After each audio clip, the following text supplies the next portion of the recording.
मित्रों, आज की वीडियो में आपको दो महत्वपूर्ण ज्ञान मिलेगा। पहला ज्ञान है भगवान महात्मा बुद्ध का उपदेश और उसके बाद जानेंगे स्वास्थ्य से संबंधित बहुत ही महत्वपूर्ण जानकारी, जैसा आपने थंबनेल पे देखा। तो मित्रों, चलिए भगवान महात्मा बुद्ध के पहले उपदेश सुनते हैं। भगवान महात्मा बुद्ध का आज का उपदेश है मन का कीचड़। इसे समझते हैं एक कहानी के माध्यम से। हर व्यक्ति का जीवन दुख, परेशानी, संघर्ष से घिरा हुआ है। क्या इसका समाधान है? हर एक व्यक्ति के जीवन में ऐसा क्यों है? ऐसा इसलिए है क्योंकि हम कहीं ना कहीं अपने मन के मैल को, मन के कीचड़ को साफ नहीं रख पाते हैं। यूं कहें तो उसका सही समाधान नहीं निकाल पाते हैं। महात्मा गौतम बुद्ध के समय की बात है। एक गांव में एक किसान अपनी पत्नी और दो बच्चों के साथ रहता था। वह किसान बहुत ही ज्यादा परेशान रहता था। अपने दो बच्चों और पत्नी की जरूरत को पूरा नहीं कर पाता था। शायद यही उसका परेशानी का कारण था। समय बीतता गया, उसकी परेशानियां परिवार की जरूरतों के साथ साथ बढ़ती ही जा रही थी। वह दिमाग से और मन से बहुत अशांत रहने लगा था। कहीं ना कहीं वह बहुत ज्यादा दुखी हो गया था, अपने परिवार की जरूरतों को नहीं पूरा कर पाने की वजह से। एक दिन उसने यह फैसला लिया कि वह अपने घर को, अपने परिवार को, अपने बच्चों को छोड़कर कहीं दूर चला जाएगा।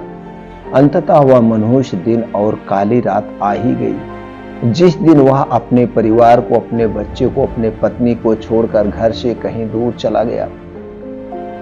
वह किसान चलता ही गया, चलता ही गया। रात से सुबह हो गई, सुबह से फिर दोपहर, दोपहर से शाम और शाम से फिर रात, फिर सुबह हो गई।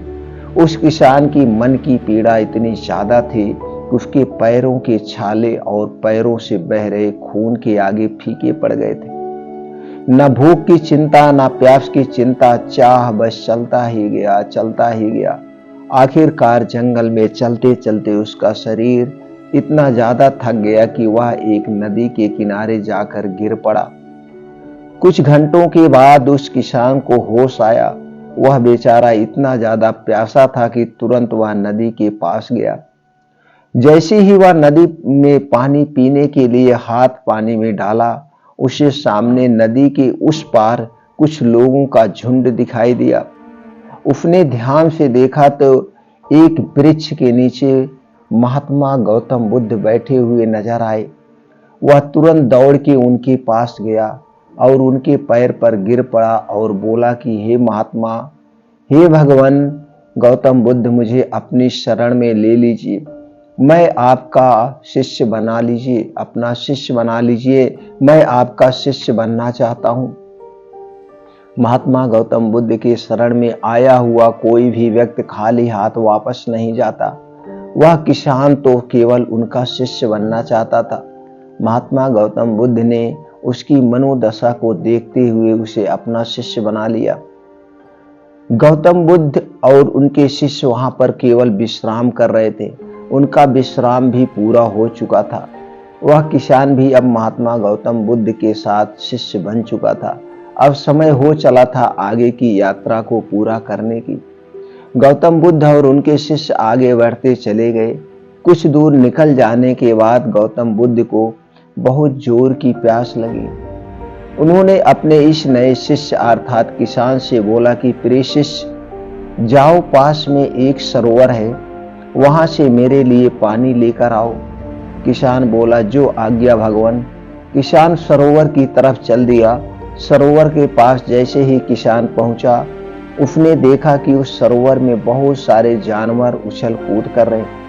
वह सारे जीव जंतु किसान को देखते ही तुरंत वहां से भाग गए। किसान बहुत ही खुश हुआ और उस सरोवर की तरफ चल दिया पानी लेने के लिए। परंतु जैसे ही किसान सरोवर के पानी की तरफ हाथ बढ़ाया, उसने देखा कि पानी बहुत ही ज्यादा गंदा था। किसान निराश होकर गौतम बुद्ध के पास वापस आ गया। गौतम बुद्ध ने उससे पूछा, पानी कहाँ है? किसान ने दुखी भरे शब्दों में कहा, हे भगवान, मैं जैसे ही उस सरोवर के पास पहुंचा तो मैंने देखा कि उस सरोवर में काफी सारे जीव जंतु उछल कूद कर रहे थे। और उनके उछल कूद करने की वजह से उस सरोवर के जमीन के तल में बैठी हुई सारी गंदगी, सड़े हुए पत्ते उस पानी में धुल मिलकर कीचड़ के रूप ले लिए थे। यही कारण है कि मैं वह पानी लेकर नहीं आया, क्योंकि वह पानी पानी नहीं कीचड़ हो चुका था। महात्मा गौतम बुद्ध उस किसान की बातों को समझ गए और मुस्कुराते हुए उन्होंने कहा कि मैंने तुमसे सरोवर का पानी मांगा था। मैंने यह नहीं कहा था कि पानी अगर गंदा हो तो पानी लेकर मत आना। उन्होंने अपने दूसरे शिष्य से अनुग्रह किया कि जाओ और सरोवर से पानी लेकर आओ। उनका दूसरा शिष्य निकल पड़ा पानी को लाने के लिए और कुछ देर पश्चात वह पानी लेकर वापस आ गया। आश्चर्य की बात तो यह थी कि दूसरे शिष्य द्वारा लाया हुआ पानी बिल्कुल साफ था, और उससे भी बड़ी असमंजस की बात यह थी कि सारे के सारे शिष्य बड़े आश्चर्यचकित हो गए कि यह करिश्मा कैसे हो सकता है, क्योंकि पहले शिष्य ने तो यह बताया था कि पानी कीचड़ हो गया था। फिर महात्मा गौतम बुद्ध ने सारे शिष्यों को यह बताया कि जब सारे जीव जंतु उस पानी में उछल कूद कर रहे थे, तब उस दौरान उस सरोवर के पानी के तल में बैठी हुई सारी गंदगी, सड़े गले हुए पत्ते सब घुलकर मिलकर कीचड़ रूपी पानी का रूप ले लिए थे। परंतु जितने समय से प्रथम शिष्य वापस आया और दूसरा शिष्य वापस गया, उतने समय में उन जीव जंतुओं के भाग जाने के पश्चात उस सरोवर का पानी धीरे धीरे शांत हो गया था। और जैसे जैसे सरोवर का पानी शांत होता गया, उस सरोवर के कीचड़ रूपी पानी में धुली हुई सारी सड़ी गड़ी पत्तियां और मिट्टी धीरे धीरे शांत होकर उस सरोवर के तल में जाकर बैठ गए, जिससे उस सरोवर का पानी साफ होकर साफ हो गया तथा सारे गले हुए सड़े हुए पत्तियां भी शांत होकर आराम से उस सरोवर के तल में जाकर बैठ गए थे। प्रिय शिष्यों, अगर उस सरोवर में किसी भी तरीके का कोई हलचल नहीं होता तो सरोवर की हर एक चीज जिसको जहां पर होनी चाहिए थी वह वहीं पर रहती। उन जीव जंतुओं के हलचल की वजह से सरोवर के तल में बैठी हुई सड़ी गली पत्तियां, मिट्टी उस शांत पानी में मिलकर एक कीचड़ का रूप ले लिए थे। ठीक इसी प्रकार से हर व्यक्ति के जीवन में तरह तरह की समस्याएं, परेशानियां और कठिनाइयां आती हैं, जिसकी वजह से हमारे मन में हलचल सी मच जाती, हमारा दिमाग और मन अशांत हो जाता है। तत्पश्चात हम कोई गलत निर्णय अर्थात फैसला ले लेते हैं। परंतु अगर हम थोड़ा समय देकर उन कठिनाइयों, परेशानियों और समस्याओं के बारे में समझने की कोशिश करें तो मन की हलचल उस सरोवर की पानी की तरह शांत हो जाएगी, जिससे हम अपने जीवन में सही निर्णय का चुनाव करते हुए उसका समाधान निकाल लेंगे। किसान को महात्मा गौतम बुद्ध की सारी बातें बिल्कुल साफ साफ समझ में आ गई। उसे यह भी समझ में आ गया कि उसके परिवार में आई हुई सारी परेशानियां, दिक्कतें और जिम्मेदारियां भी इसी सरोवर के सड़ी गली हुई पत्तियों और मिट्टियों रूपी कीचड़ की तरह ही है। बस जरूरत है थोड़ा समय निकालकर मन को शांत करते हुए उन परेशानियों, दिक्कतों के बारे में समझने और उसका समाधान निकालने की। दोस्तों, समय के साथ साथ हर एक इंसान की जरूरतें बढ़ती ही जाती हैं। हो सकता है कि किसी की जरूरत कम हो सकता है कि किसी की जरूरत ज्यादा हो, लेकिन हमें उन जरूरतों को पूरा करने के लिए मेहनत तो करना ही पड़ता है। हाँ, यह जरूर है कि मेहनत करते वक्त हमें बहुत सारी कठिनाइयों और समस्याओं का सामना करना पड़ता है। इसी वजह से बहुत बार हमारा मन अशांत हो जाता है, निराश हो जाता है, दिल दिमाग में एक अजीब सी हलचल होने लगती है, जिसकी वजह से हम गलत फैसला ले लेते हैं। परंतु दोस्तों, हमें घबराने की जरूरत नहीं है। हमें अपने दिमाग को शांत करने की जरूरत है। थोड़ा समय देकर इसके बारे में सोचने की जरूरत है।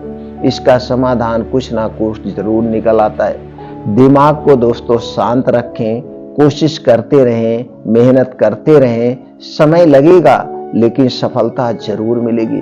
क्योंकि सब्र का फल दोस्तों मीठा होता है। मित्रों, ये कहानी ज़्यादा से ज़्यादा लोगों तक शेयर करिए, जिससे सबके जीवन की समस्याएं खत्म हो जाएं। चलिए मित्रों, अब हम जानते हैं आज क्या जो स्वास्थ्य से संबंधित वो जानकारी है।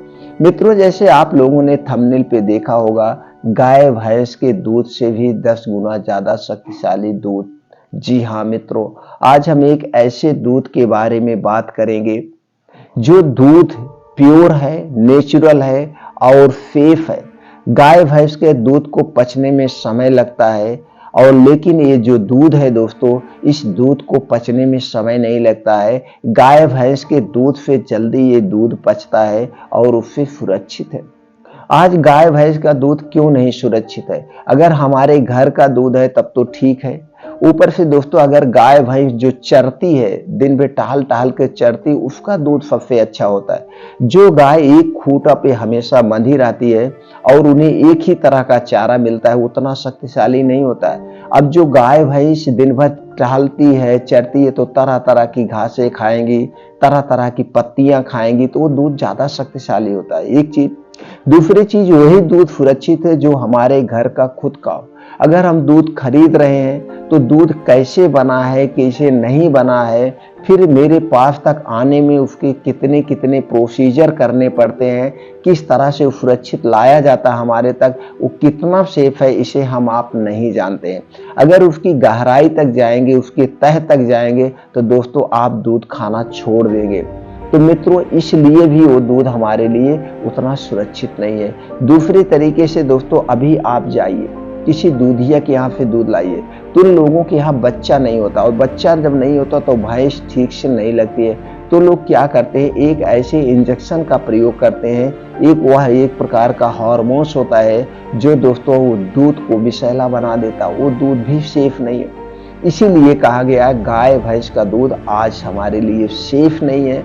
तो आज हम आपको एक ऐसे सेफ दूध के बारे में बताएंगे जो कि एक ऑर्गेनिक दूध है, एक नेचुरल दूध है और बहुत आराम से पच जाता है। गाय भैंस का दूध 1 लीटर का दोस्तों 70 रुपए का मिलता है। आप मार्केट से खरीदते हैं, सेफ भी नहीं है। और ये जो दूध है, जो आप घर पे दूध को बनाएंगे, ये दूध की कीमत 1 लीटर का मात्र 25 रुपए। अब आप सोचिए, आपका 25 रुपए में 1 लीटर दूध हो रहा है और उससे जल्दी पचेगा और उससे ज्यादा इसमें प्रोटीन विटामिन पाए जाते हैं। और जो आप मार्केट का दूध ले रहे हैं, वो दूध दोस्तों 70 रुपए लीटर, वो भी पैकेट का, प्लास्टिक में रखा हुआ।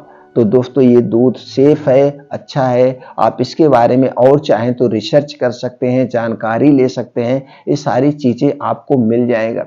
तो दोस्तों ये दूध है, आज जो हम दूध बात करने वाले हैं, ये है नारियल का दूध, कोकोनट का दूध। कोकोनट के दूध को कैसे बनाएंगे, कौन से दूध कोकोनट का बनता है? यही कोकोनट दोस्तों जो पानी वाला होता है, जो पूजा में चढ़ाया जाता है, जटा वाला जो पूजा में चढ़ाया जाता है, पका हुआ कोकोनट का ऑयल, इसी का दूध बनाना है। अब कैसे दूध बनाना है उसको बात करते हैं। अभी हम बात कर लेते हैं इसमें कौन कौन से प्रोटीन विटामिन पाए जाते हैं और इसके फायदे क्या है। फिर ये बात करेंगे दूध को कैसे बनाना है, कितनी मात्रा में हमें लेना है, कब पीना है, ये भी हम आपसे बताएंगे। तो चलिए दोस्तों जान लेते हैं नारियल के दूध में क्या क्या पाया जाता है।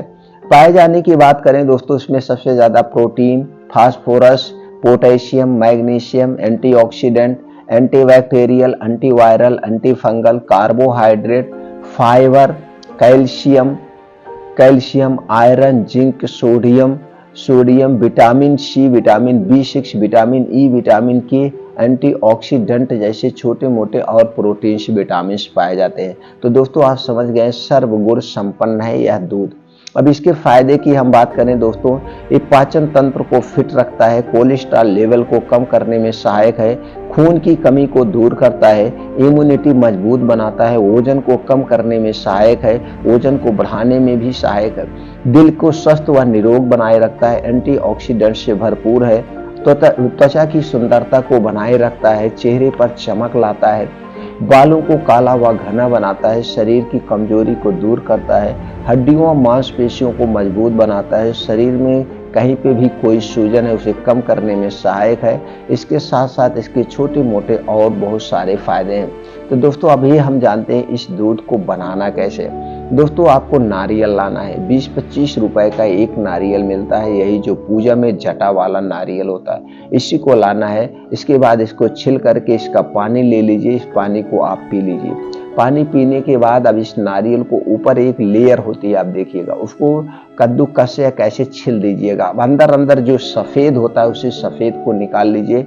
अब आपको जैसे एक कटोरी अगर आपका नारियल है, एक कटोरी नारियल है तो दोस्तों उसमें 3 कटोरी आपको पानी मिलाना है। एक कटोरी नारियल है तो 3 कटोरी पानी मिलाना है। 3 कटोरी पानी मिला के इसे मिक्सर में पीस लेना है। मिक्सर में जब पीस लेंगे तो आप देखेंगे फर्स्ट क्लास गाढ़ा सा दूध बन गया, एकदम प्योर दूध।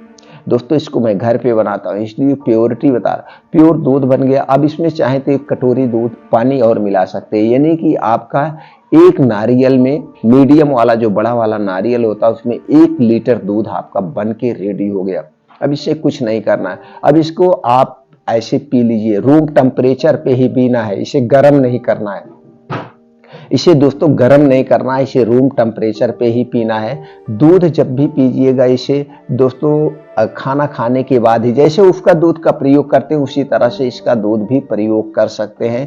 आपको कार्य क्षमता के ऊपर है, कितना आप मेहनत कर रहे हैं, कैसे वर्क कर रहे हैं, उस हिसाब से आप इस दूध की मात्रा को पी सकते हैं। आप एक दिन में आधा लीटर, 1 लीटर तो नहीं पचा पाएंगे, जैसे आपका हार्ड वर्किंग है, जैसे जिम जा रहे हैं, लेकिन एक साथ तो 1 लीटर नहीं पी सकते हैं। एक बार में आप 250 ग्राम 300 ग्राम ही दूध पीना चाहिए। तो 2-3 शिफ्ट में इसे आप पी सकते हैं, लेकिन इसके ऊपर डिपेंड करता है कैसे आप मेहनत कर रहे हैं, वर्किंग का काम कैसे है, आप जिम ज़्यादा जाते हैं या आप एक किसान हैं या आप मजदूरी का काम करते हैं या ऑफिशियल है, तो इसी हिसाब से आप अपने कार्य क्षमता के अनुसार से जितना आप दूध डाइजेस्ट कर पाएँ उतना दूध इसका आप प्रयोग कर सकते हैं। तो दोस्तों उससे दूध सेफ है, इस दूध को प्रयोग करिए, स्वस्थ व निरोग रहिए।